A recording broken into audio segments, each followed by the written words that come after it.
شاء الله هي الخطوات المستقبليه لقطاع الصناعات الغذائيه، حيث اننا نشتغل اليوم مع وزاره الفلاحه ومع الشركاء ديالنا في القطاع الخاص على الراس ديالها الفيدراليه الوطنيه للصناعات الغذائيه على وضع.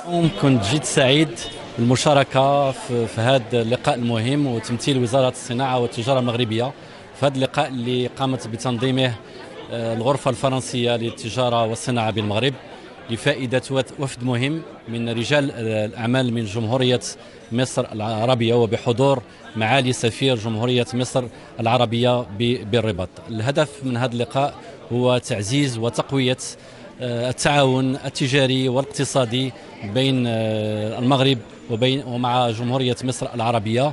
وفي هذا اللقاء قمنا بتسليط الضوء على أهمية قطاع الصناعات الغذائية بالمغرب، المؤهلات ديالو، وكذلك قمنا بتسليط الضوء على التحفيزات اللي تتقدمها الحكومة من أجل تشجيع الاستثمار في هذا القطاع الواعد. والهدف ديالنا طبيعة الحال هو أن هذا اللقاء تنبثق عليه إن شاء الله شراكات واعدة ورابحة للطرفين.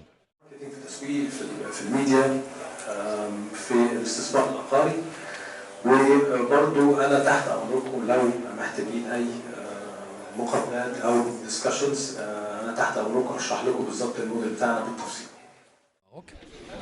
Donc nous sommes actuellement présents à une rencontre d'affaires organisée par la Chambre du commerce et d'industrie française au Maroc. Donc c'est une rencontre d'affaires d'entrepreneurs et d'hommes d'affaires égyptiens dans le domaine de l'agroalimentaire, qui sont là pour prospecter de nouvelles opportunités d'investissement, de commerce avec leurs homologues marocains. Donc c'est une initiative louable, très louable de la part de la Chambre d'organiser ce type de rencontre. Effectivement, donc l'industrie agroalimentaire marocaine, à l'instar des autres industries, donc ils subissent toujours, ils subissent toujours l'impact de la Covid, de la pandémie Covid-19.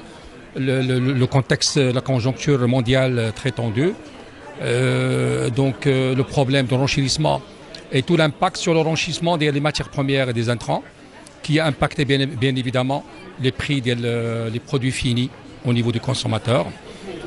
La fédération, c'est-à-dire de par ses missions et en tant qu'interlocuteur privilégié des départements et des institutions publiques, donc il joue un rôle de premier rôle pour vraiment défendre et porter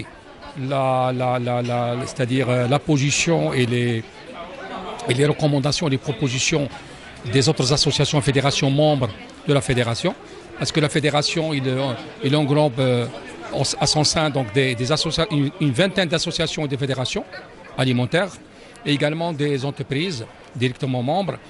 Donc nous avons été signataires de la première feuille de route de cette industrie-là qui s'est étalée sur 2017-2021. Actuellement, nous travaillons sur une nouvelle feuille de route qui tient compte de la conjoncture que je viens de citer, et bien sûr de la nouvelle donne, et surtout le levier souveraineté et sécurité alimentaire.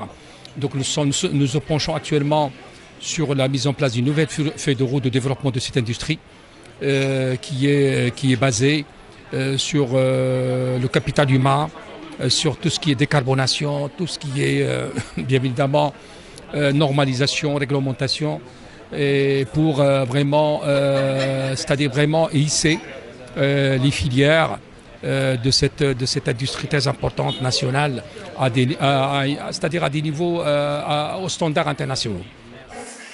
الأمن الغذائي، زيادة القيمة المضافة للزراعات والمنتجات الحاصلات الزراعية، وطبعا تعزيز التكامل بين المنتجات الزراعية والغذائية وكذلك قطاع التعبئة والتغليف وزيادة الصادرات وتنوع. Grand plaisir de participer en tant qu'Égyptien, mais aussi presque moitié marocain.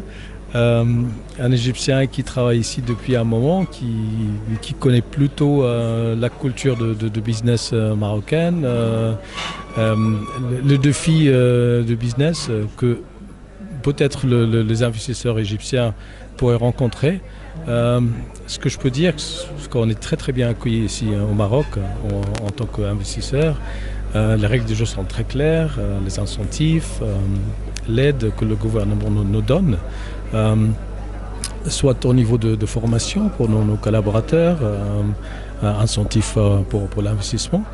Et franchement, l'environnement d'affaires ici au Maroc, c'est très simple, c'est encourageant, c'est très accueillant pour les investisseurs.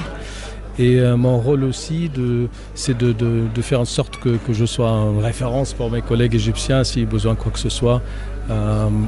Si je peux faire le pont entre les deux cultures, ça me fera un grand Je pense que c'est une question de volume d'affaires.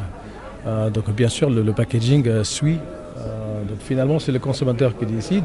Si la marque marche très bien avec le consommateur, c'est le packaging qui va suivre. Bien sûr, c'est l'industrie qui est attachée à notre industrie. يعني ما شاء الله المغرب عملت شغل كتير جدا جدا السنين اللي فاتت في التجارة الحرة في توفير مناخ مناسب للاستثمار.